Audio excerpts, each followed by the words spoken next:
Hallelujah. Hallelujah.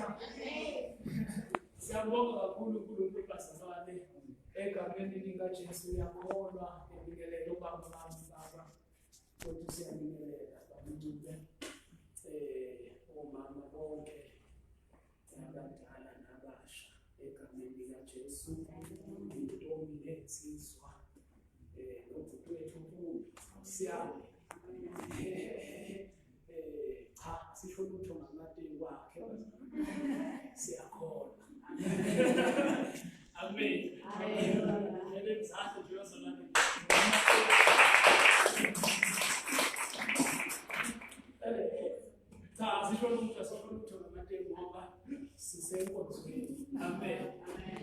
Hallelujah.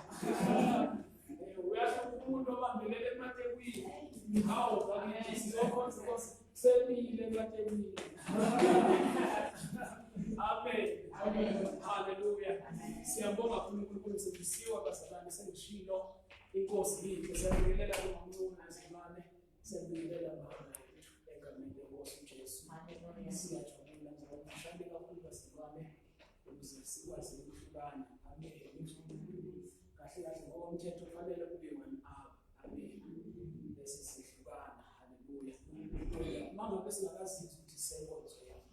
Yebo sikwazi ukushayisa. Amen. Hallelujah. Hallelujah. Amen. Cha angazoba liyafundeka yini iBhayibheli ufunda incwadi kaIsaya bese ufunda incwadi yamakhosi. Incwadi kaIsaya very first chapter. Amen. Yengibeka ngomula ukuzosana ngoba lebizo lami ngiyalizwa amanzi afumela wekho. Amen. Uyaphuza la ngehambe straight. Isaiah the prophet. Hallelujah. Amen. Konjawelele sasuhlabelela dala nje sijabule siyamakhola. Kuzange semshade lamalelo la. Sibona lento ekuthiwa iketana ithi chain young people nje. Bayangena door to door. Behlabelela bekhonza.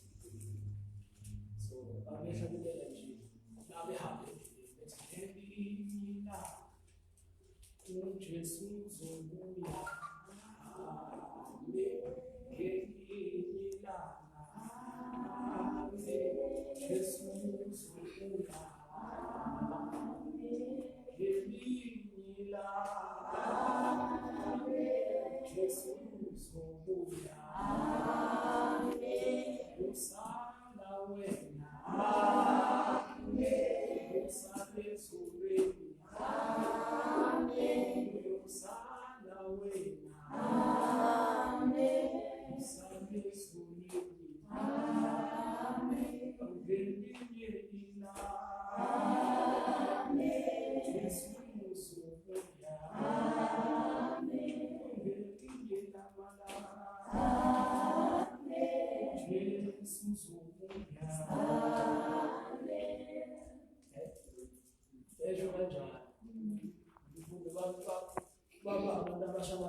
Amen.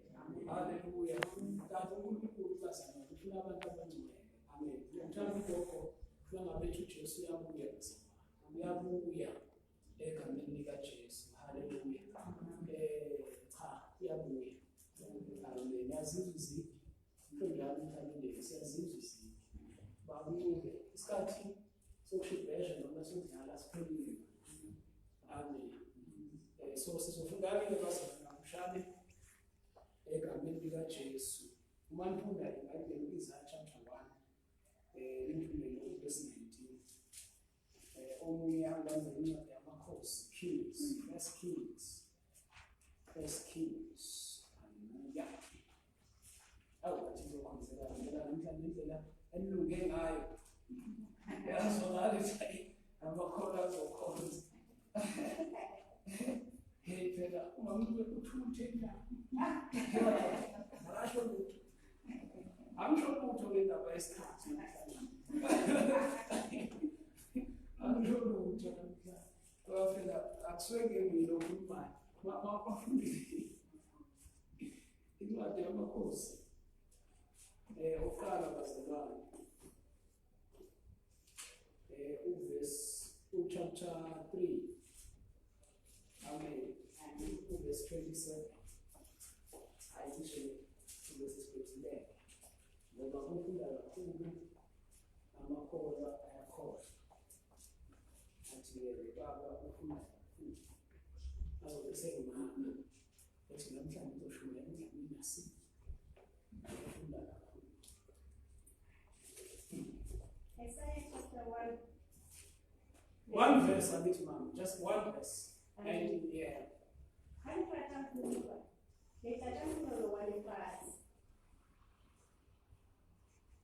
if you never said that, what did you do?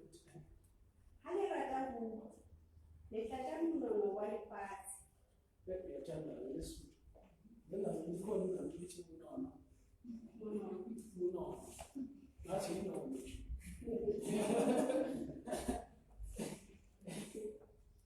No. I didn't know that.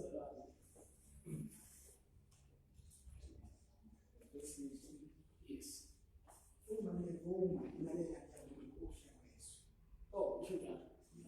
That's the part. Umanezani?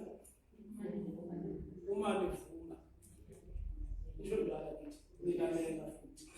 We are also in so shumayela ngempilakahle.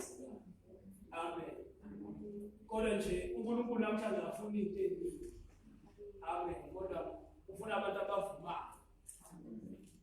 Angithi baba. Ufuna abanjani? Abavumayo. Nabantu abalalelayo. Bazodla okuhle kwethu. Isho njalo iBhayibheli libazalwane. Funda ngalela ngithi 1 Kings chapter 3 ufunde verse 27.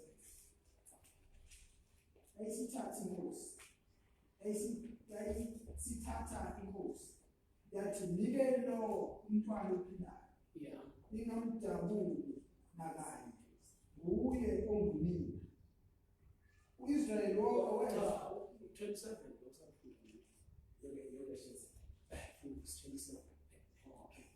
yayisithatha inkosi yathi nike lo umntwana ophilayo ningamdabuli nakanye nguye unina onguye ongunini.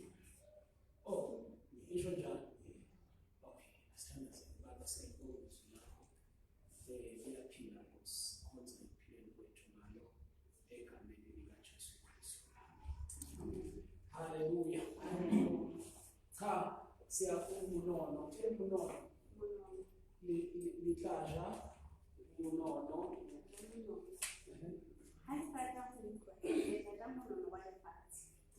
Oh, okay.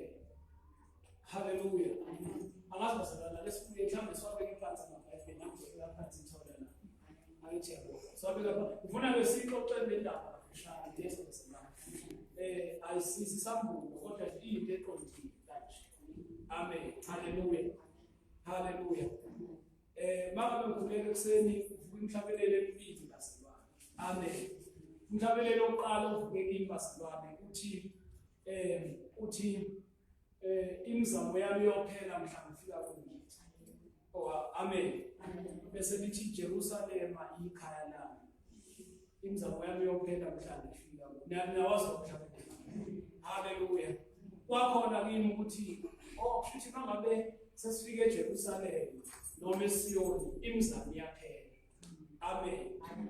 Oshuthi ngoba thina abazalwane nakuba likhona eJerusalema elile kwaIsrael kodwa khona enkamoya ekufanele ukuthi sifinyelele kulona ngibazalwane. Uma ngabe singafinyelelanga kulona kushuthi imizamo yethu izolokuqhubeka. Angibazalwane. Ngoba uma ngabe ungakafinyeleli ezweni laseSiyoni ngoba umhlabeleli bazalwane kushuthi imizamo izolokethe njani iqhubeka. Amen. Kanti kukuphi ezweni laseSiyoni bazalwane? Ezweni laseSiyoni ilaphiwa khona the promises of God are true. Amen.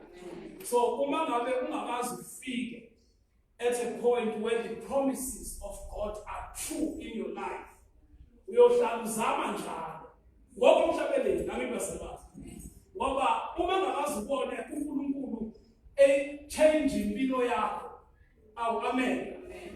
Uma ngabe ungakaze mama umuzi uNkulunkulu heal impilo yakho completely, uyohlala uzama njalo. Uma ngabe ungakazi umuzi uNkulunkulu ekunika forgiveness, uyohlala uzama njalo. Ngoba umhlabeleni basebathi akabonga uJesu. Hallelujah. Kodwa make safike ezweni. Oh amen. Ngoba abaningi bethu ehlane lana ngoba kulanjiwe ehlane basebathi. Kunzima sisehlane and izwi uIsrael ngendlela okhonza ngayo uma usehlane spear. Uyamkhonza uNkulunkulu uma ngabe uNkulunkulu around. Uma ngabe bebona uNkulunkulu ekhanya ngefu noma ekhanya ngomlilo bamkhonza uNkulunkulu. Kodwa uma ngabe isimo sesithe safika kwasweleka amanzi, bamkhohlwa uNkulunkulu bathi Aaron senzele isithixo sibuyele eGibhithe ngoba basuke bemkhonza uNkulunkulu besehlane basekwabo. Abantu abakhonza uNkulunkulu besehlane bakhumbula ama-anyanisi namagaliki ase-Egypt. Angikubazalwane ngoba basuke bebona ukuthi isituation esikuyo bazalwane is not nice. Yenza ukuthi ngathi singabuyela la sivela khona. Oh amen. Kodwa uNkulunkulu udinga abantu bazalwane abazomkhonza badlule ehlane bayofinyelela ezweni. Babefinyelela ezweni bazalwane imizamo yabo iyaphela. Imizamo bazalwane iphela kanjani na? Imizamo iyaphela bazalwane ngokuthi kuyafika isikhathi lapho mamdlamini ungasakhonzeli umuntu. Ngoba imizamo yakho isuke yenza ukuthi uzama ukimpress abantu abakhona. Kodwa kufanele kufike isikhathi la imizamo seyiphela khona. Lapho usuthi khona akusaphilela umuntu kodwa sekuphilela uKristu. Noma njengoPaul usuthi khona akusemini ophilayo kodwa sekunguKristu ophila kimi. Awungangizwa ibazalwane. Ngoba uPaul ngomunye wabazalwane abaphila besentabeni yaseSiyoni behamba iZiyoni lingaphakathi kubo. Akabonga uJesu. Ithembiso zikaNkulunkulu zikhona phakathi kwabo zithu. Amen. Amen. Hallelujah. Abantu bazalwane abangakafiki ezithembisweni zikaNkulunkulu benza imizamo. And akusithina sodwa bazalwane nosera ngelinye ilanga uNkulunkulu afike amthembisa ukuthi wena uzokhona indodana. Akabonga uJesu. But there's a passage of time. Udlula cishe 27 years. Ngoba wayesena 13 years ngikhona mzala. Chuthi lenzakalayo uNkulunkulu uthi uzoba nendodana. Udlula iminyaka, nothing happens. Ukhumbula ukuthi uNkulunkulu wathi uzoba nendodana. Usethatha isigqilakazi. Uthi wena ngena kuAbraham ukuze uzongitholela indodana. It was a tradition. But kwakuyimizamo because the promise of God had not been fulfilled.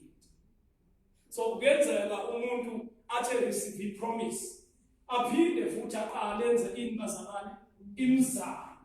Amen. Uniyabona bazalwane ukuthi sinenkinga engaka nje emhlabeni ngebandla likaKristu Jesu lehlukene kangaka because abantu benza imizamo. And yonke imizamo bazalwane isinika inzalo ebizwa ngokuthi uIshmael. uIshmael bazalwane ungumntwana ongazalwanga ngesithembiso, ongazalwanga ngepromise kodwa sesimgonile. Bakhona namalesi sikhathi bazalwane abantwana esibagonile kodwa bazelwe ngepromise. Khona bazalwane abantu abashadile namhlanje bafohla baphoqa ukuthi babe nawo umshado kodwa uNkulunkulu ayingashongo ukuthi wena ubizela umshado. So wenza ukuthi uphathi ugona umntwana kuthiwa uIshmael. Olikhona. Bakhona abanye abantu bazalwane abanemoto. Hayi bazalwane ngiyasho sinazi kodwa ngithi angisho mina ngiyakhuluma nje bazalwane in general. Ukuthi bakhona abantu abanemoto. Kodwa uNkulunkulu ayingabasho ukuthi iba nemoto. Yingathi uqala kangaka. Uma ngabe iphela inyanga uncane ukureversa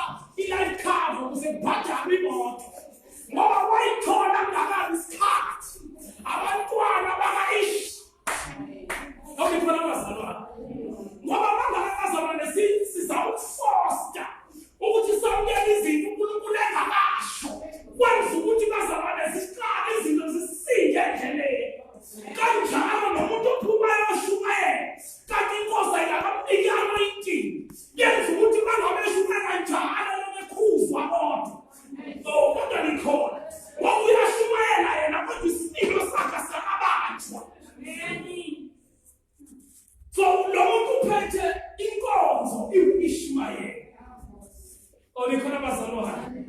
Akaba kodwa Nkosi bathi onothi baba uNkulunkulu angasilekelele ukuthi sihlale nje inkosi izisho. Singagijimi kakhulu. Kanti Nkosi ayakashona ukuthi likhona bazalwane. Ngoba ukuthi sibabashubela abakhuzwa njalo kuthiwa konke njalo na usiyenza kanjani. Ngoba wenza ukuthi ngoba wenza uthenjiwe. Likhona. Amen. Ngikhuluma kakushana bazalwane.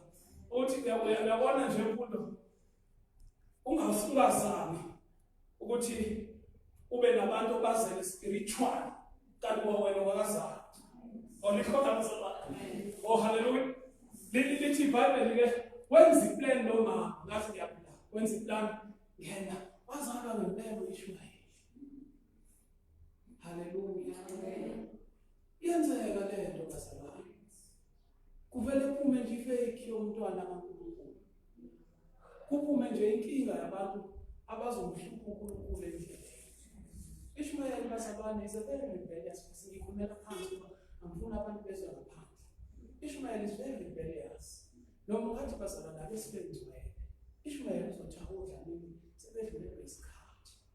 Kanti ingizalo Ishmayeli. Nikhona bazalwane. Siyamcela uNkulunkulu asilekelele. Ngalesi sikhathi bazalwane mina nje kakhulu ngaMdlamini ningafuni ukuthi uDlamini ahamba uba umphostoli wesizwe kanti akabanqoqa yena ngokwakhe ngoba lento leyenza ukuthi ivangeli lidelelwe namhlanje kuthiwa yikho lento yevangeli kanti abashumayeli abasuke baphuma singakafiki isithembu sesimkhulu nikhona bazalwane abazalwane bazile bazokhonza uNkulunkulu sengiyazwakala thi usekele umfundisi should known better but kwayena umzalo kaIshmayeli. So kwenza ukuthi angakwazi ukwala uma ngabe uSathane ethi here's the offer. Abenangazibani. Sikhulume nje kahle. uNkulunkulu wethu bazalwane has promised nothing but the best of the land. So kusho ukuthi ke baba uNkulunkulu ufuna abantu abazolalela qha bese befuna bese beba nebest. Yabona God has promised us the best of the gospel. But la ifunayo thina ukuthi silalele bese siyavuma. Uyazi bazalwane ukuthi ibandla kaNkulunkulu should be the richest on earth. Abantu abakholwa uNkulunkulu should never beg for food. But it happens because asilaleli futhi asivumi. So ivangeli wrong lithi mangabe umzalwane fune ungabunasi imoto uhambe ngenyawo. It's a wrong gospel because the promises of God kubantu abase Zion lithi best of the land. Ngikhuluma namhlanje sengithandaza nothing but the best. Khamba sisho njalo namhlanje. Nothing but the best. Uma ngabe ukhonza uNkulunkulu give nothing but the best. If you plan to share, give nothing but the best. Uma ngabe ushumayela give nothing but the best. uNkulunkulu akawadla ama-crumbs. Oh, angichazela futhi. uNkulunkulu akawadla ama-crumbs. So if we are giving an offering, just make sure that it is the best, not the remainder. Nikhona bazalwane. Ngikhuluma kanjani ngoba siyehlupheka bazolikaziwa imali azikho. Sengiyasho nje bazalwane ukuthi uhle mhlambe into ongayenza nje ukhuluma nje njengabantu. Uthi uma uthola i-contract ekunika 100,000 and the profit yakho is 30,000. Do not spend a cent on the 30,000 until you have given something to God. Because uNkulunkulu does not eat crumbs. Angithi bazalwane. Njalo nalesana lesitholayo bazalwane. If you've got a man of God or you've got a church that you give to or you've got a family that you are supporting financially, just make sure you don't spend anything until you have given something to those people because God does not eat crumbs. Best or nothing. Okay. So kunezinto eziningi thina bazalwane esiziletha uNkulunkulu sesiziletha because sekuyi-surplus. Sesithi hayi iloko sekusele i-overflow bese siqoqa kona sizozisa uNkulunkulu. uNkulunkulu is a king. akazithi izinto ezisale ematafuleni. But yena ngathi bazalwane mangabe sesiprepareile singaqala sithi baba sicela ukuzisa what we call a first fruit to you, which is a first production of our hands. Nothing but the best. And giving lately. Where our calls are lately, did you give your best? That's the question. Nothing but the best. Okay. Right. Mitigate by baby. Amen. Ngiyazwakala into engishoyo noma ngiyazikhulumela nje baba ngicela ukuthi wena osho iyazwakala into engishoyo iyazwakala. Okay, lithi ke iBhayibheli kwakukhona amantombazana amabili liyawachaza iBhayibheli ukuthi ayenjani ngesimilo sabo. Amen. Omabili athola abantwana isho njalo. Amen. Mangabe ethola abantwana, this other one witness ukuthi lapha wakesithi ke babili abantu. So makuzalwa child number 1, parent number 2 was a witness of that process. And makuzalwa child number 2, parent number 1 was a witness. And it bayazilana. Amen. So bazilana ukuthi impela lo mzalwane wamthola umntwana kamebanga. It's true. Number 2, bayazilana futhi bazalwane ngoba babesebenza emageyithini bazalwane. Babesebenza ngobusuku. Safuna ukusho ingane kodwa babesebenza usithi masishayisa beyosebenza. Amen. So babenjalo nje. Amen. Kodwa ngaleli langa kwenzeka inkinga bathi belele ebusuku lo omunye walala phezulu kwengane yakhe. Awu amen. Amen. Melele phezulu kwengane yakhe yafa. Mayibona ukuthi sifile wapapa ebusuku yabona ifile ingane. Usethatha kwenza plan njalo ngoba abantu bazalwane njalo bahlale bezenzela nje iplan. Njengosana ayikuqala wenza iplan engizowenza njalo. Thatha lengane uyibeka kulo, uthatheka lo ulala naye. Kuyaze kuseni yena ulele nengane ephilayo. Lo ulele nengane efileyo. Awu amen. Siyazibuza ukuthi how do you solve this? Amen. Because manje kunembeza walo uphethe ingane ephilayo. Uyaconfirm abazalwane ukuthi akusiye yakho. But asubone unembeza. Angibazalwane asubone unembeza.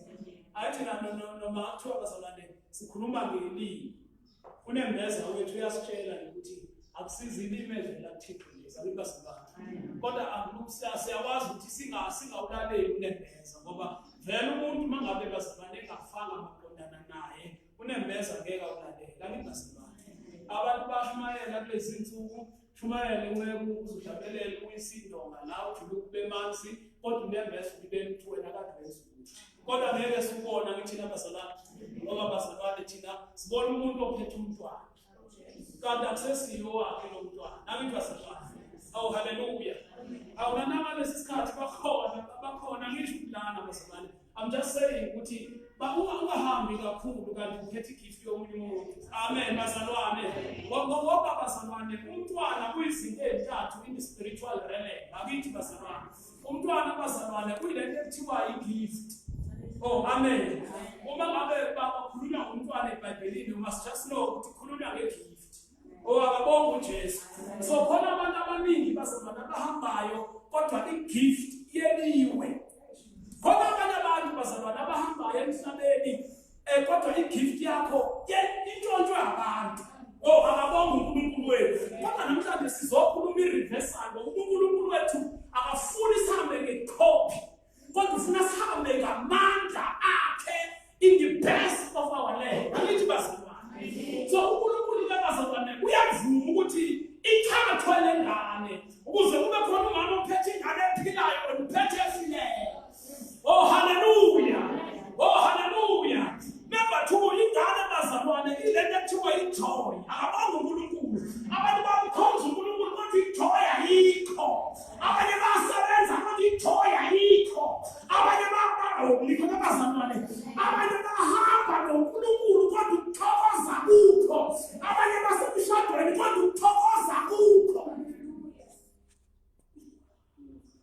asikhulumile verse namhlanje nadabuka ngabonga uJesu. Hallelujah. Hallelujah. Hallelujah. So number 3, ingane bazalwane ilento ekuthiwa is the future. Ngoba asinayo future kwenzamin nje kuba kanabo abantwana belophela igama lami.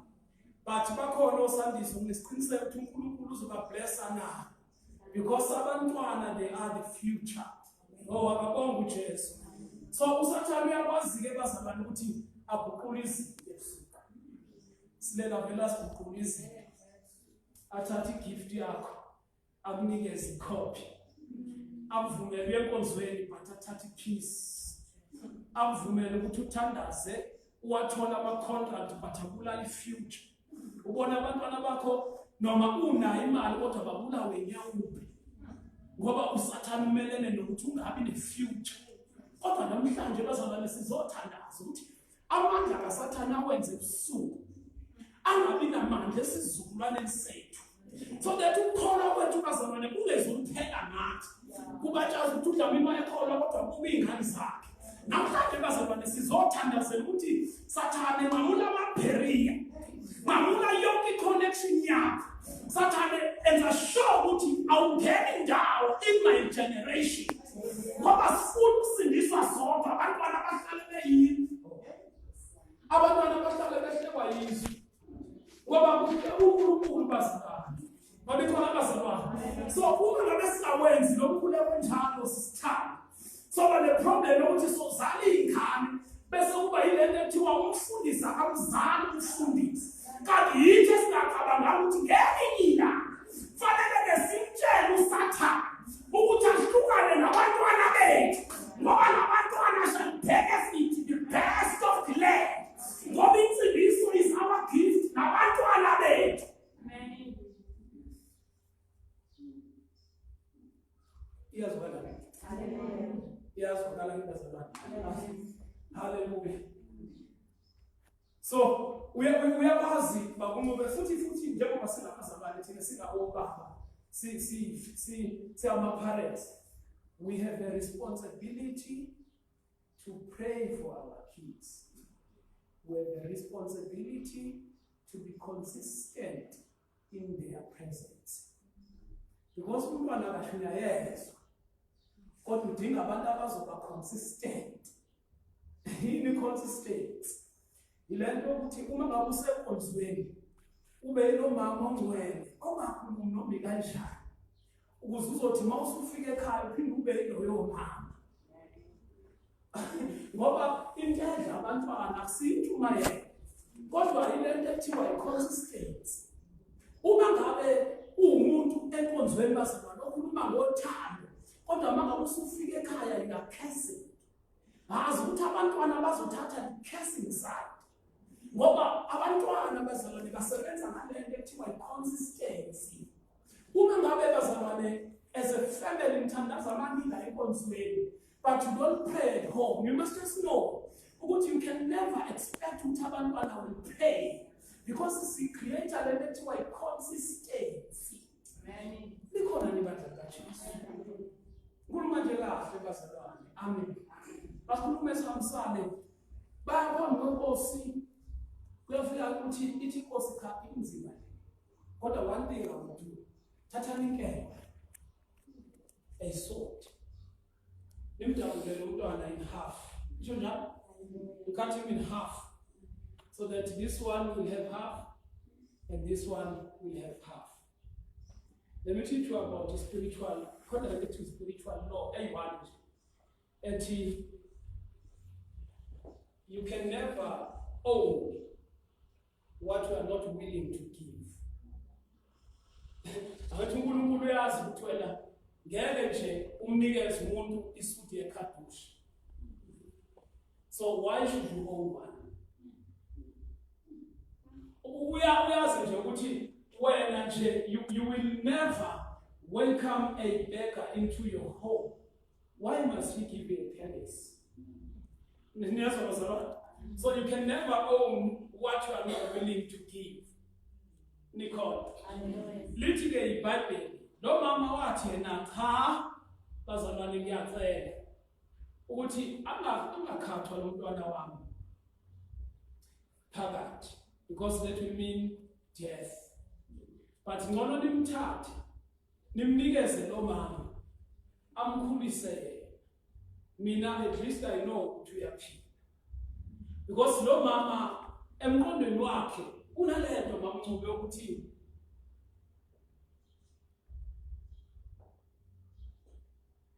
I don't want a dead gift.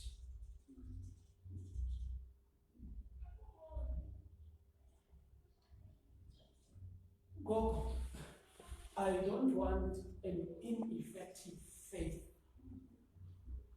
So, if you cannot heal a sick person, Father, I don't have faith, please help me. What is the point of having faith, yet I cry about having enough faith? Now we need faith that has power to change situations. Now, I don't want a child that is dead. I don't want a gift, Mama. Tiwa umama uyahlabelela, but akumsizi yena uyaqhubeka nesonto. Truly, it's a gift that is not alive. Yenza ukuthi ahlabelele kodwa aqhubeke nesonto. So I don't want a baby giving back. Ibifile. Khona lento ethiwa abazalwane babekhuluma bethi there's a half full and half empty. kwaNkulunkulu ayisebenzi leyo nto. kwaNkulunkulu bazalwane akasebenzi nge-half empty nge-half full. Kodwa uNkulunkulu usebenza ngo-best or nothing. Or nikhona bazalwane. Ngoba uNkulunkulu akakhali ukuthi how much you are giving, but ubheka ukuthi how pure is your heart in giving. So uNkulunkulu akasebenzi ngo-half. Akasho ukuthi uma uno-10 rand give 5 rand. Kodwa uvela athi nje uma ngabe inhliziyo yakho is pure, give 1 rand of the 10 rand. Ngoba uNkulunkulu usebenza nge-purity of things, purity of faith, purity of giving, purity of serving. Awulikhona ibandla likaJesu. Hallelujah. Amen. Ulo mama, ngathi lo mama wayeprepared mfundo ukuthi ayamukele yona i-half. Ifile, because he knows ukuthi mangabe ifile, even the other one will be hurt. But the reality of the matter is uNkulunkulu uzama usidemonstrateela labazalwane ukuthi lalelani, it's better to let go. It's better to let go so that nizokwazi ukureceive into zenu. Now inkinga yethu bazalwane siyasifuna into zethu, but we never give up anything. The problem yethu bazalwane siyafuna ukuthi uNkulunkulu abonakale in our businesses and careers, but we are not willing to give up our pride. We want to see God moving in our space, but we're not willing ukuthi sithi baba ke ungehlule. Kodwa abantu bathanda isithunzi sabo kulezi insuku, baqhubeka bazalwane benze yonke into ngenkani, yet they want to advance in the glory of God. Ayenzeki. What are you willing to give up today?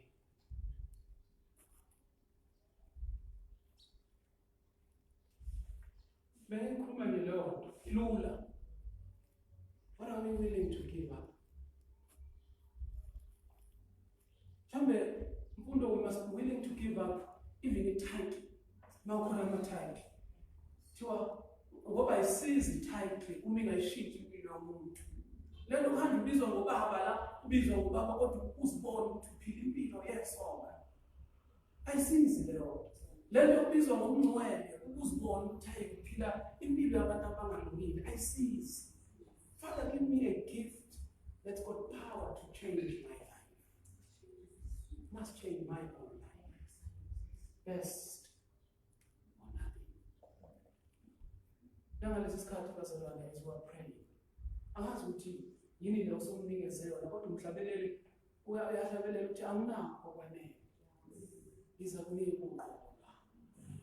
Namhlanje bazalwane mhlawumbe ungayibuke nawe impilo yakho. Uthi I don't want a gift that doesn't help, that doesn't change, that doesn't move situations. Number 2 bazalwane, namhlanje senze umkhuleko specific. Khona bazalwane abanye sizalwa nabo, abanye ba abantwana bethu. Liyashumayela river ke nabo Dlamini uyashumayela, but they don't reflect ubungcwele lokho okushunyayelwa yithi. And they are bound ukuthi one day benze uNkulunkulu wethu abe yihlazo. Abantwana bethu ngicela sibabekela ama-life cover, sibabekela izindlu ezinkulu, but i-problem ukuthi if uNkulunkulu engababambanga abanomsamo, a life cover at 10 million, 20 million is nothing. Kuba yilungile ngelinye ilanga. Kube ngathi umuntu uqede 10 million or 1 million in a month or 3 months, because the devil bazalwane overnight it changes your what you call your inheritance. Akunike igift efileyo, ayithathe healing yakho, akunike igift efileyo. Ashintsha abantwana bakho are supposed to be a blessing, babenze babe curse. Abantwana bakho uyaphuma enkonzweni basala bona benze iphathe endlini. But these are spiritual things that we need to deal with now. So that let them see. Hallelujah. Lithi ke iBhayibheli bazalwane olahlekelwa ukuphila kwakhe uyakufuna. Ingeke abantu abazothi Nkosi ubeka phansi okwami ukuphila. Let me hear it back. Ubeka phansi okwami ukuphila. Ngiyakubeka phansi for ukho ukuphila kwakhe. So that I can be effective in our ministry. We cannot go hungry. We cannot have an overflow of someone if we're not willing to give just one pack of rice. We can't. We're expecting an impossibility. Who has got a spiritual law and he sticks with it. So if we're willing to give, we will have it 100-fold. It's the same with this house that I have. I know I like a bigger house because I'm willing to allow anyone to use that house. Same with my car. Same with the salary. And this is the kind of attitude that was awareness like that much. See what we go let this man today. Because that's the true gospel. Our things.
We shall have the best of the land. Best of the land means we will never suffer. We will never go hungry. We will never stay unemployed. Even if you are unemployed, you shall have an idea of making money. Best of the land.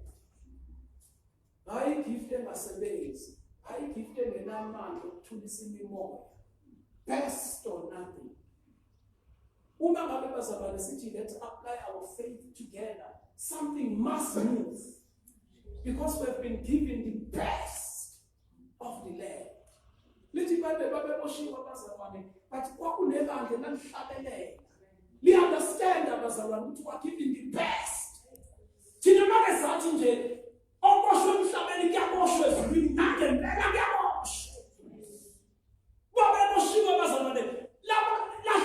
Ibandla nathi akhuliwe ezwini kuyakhuluma nasemhlabeni.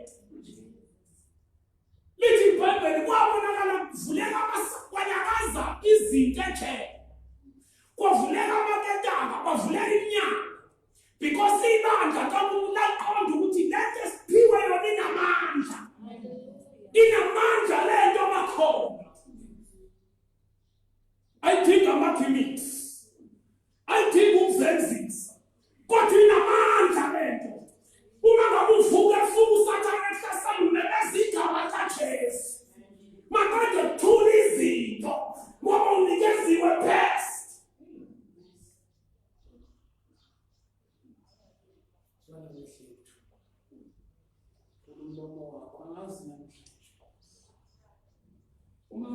okuzwayo nje ube nayo inkosi silekelele namhlanje baba wethu uNkulunkulu wethu egameni likaJesu namhlanje baba impela Nkosi siyakudinga Nkosi unguNkulunkulu ozo-activate ama-gifts lakithi baba sicela ukukhonza ngathi silawe ugesi kuze wena ukhiphe iplabi sesiyekhaya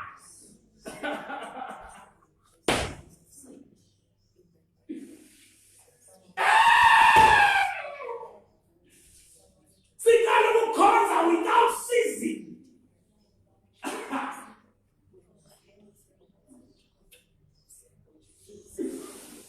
sicela ukukhonza abazalwane bekhona beye baba kawusenze sibe effective akawusenze sibe effective baba sicela ukukhuluma kakuhle ezwini wathi wena Nkosi yami siyakuthi kule ntaba suqule kuyongena emfuleni kwenzeke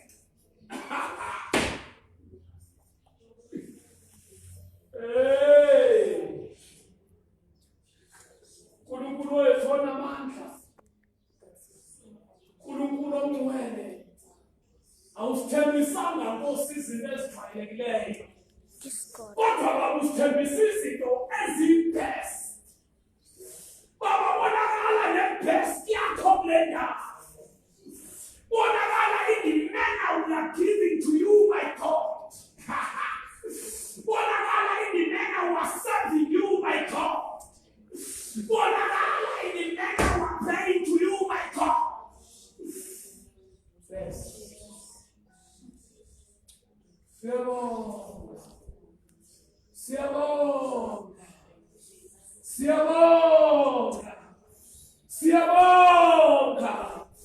siyabonga siyakhulela uNkulunkulu onamandla sikhulela nabantwana bethu baba wethu onamandla sibasebenzela kanzima kodwa uSathane ngantshontshe ezandleni zabo esikusebenzileyo baba siyathandaza ngegama likaJesu ukuba uNkulunkulu wethu yena yonke imoya kaSathane ayisebenzayo silele ebusuku ngegama likaJesu ngegama likaJesu akunamuntu wethu ozalwa yithi ozobanjwa imoya yobumnyama ngegama likaJesu akunamuntu ozalwa yithi ozalwa yithi namhlanje egameni likaJesu ozobanjwa amadimoni ngokuba Nkosi yami usinikezile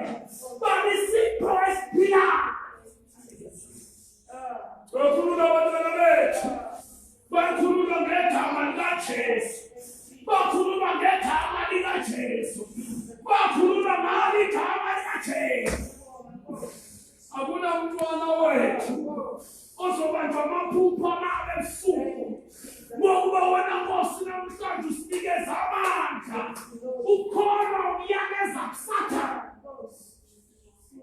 akunamntwana wethu ozothi ahamba abe umngani nobumnyama ngegama likaJesu waseNazaretha ngegama likaJesu waseNazaretha akunamntwana wethu ozohamba abe imbuka yaselokishini ngegama likaJesu ngegama likaJesu akunamntwana wethu ozobulawa ama-drugs ithiki mendrex inyampe ngegama likaJesu akunamntwana wethu ozokhula besiboshwa uNkulunkulu wethu onamandla ngegama likaJesu akunamntwana wethu ozohamba kulala abantu ngegama likaJesu waseNazaretha Akunamntwana wazohamba angafuna ukufunda ngegama likaJesu. Akunamntwana egameni likaJesu.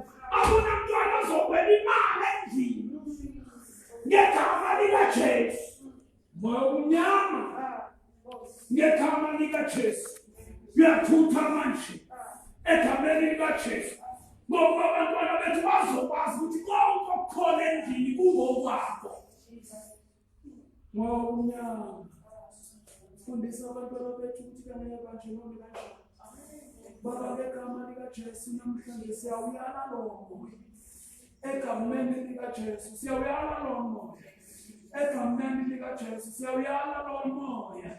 Ngoba konke esikusebenzayo kungokwabo. Baba ngegama likaJesu.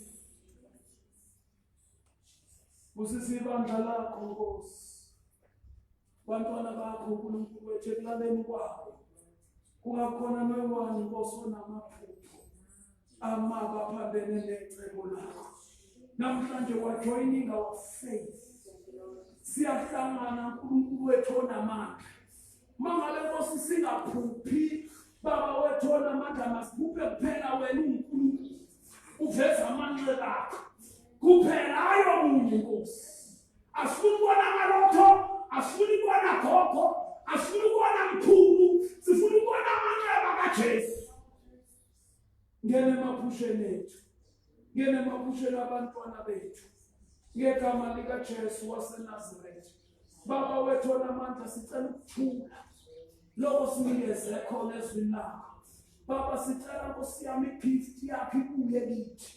Egameni likaJesu waseNazaretha. Baba yena ngoba ukuzenzisa. Sikhonze nenhliziyo yakho. Siyabonga Jesu. Inkosi yenkosi. Nkosi usise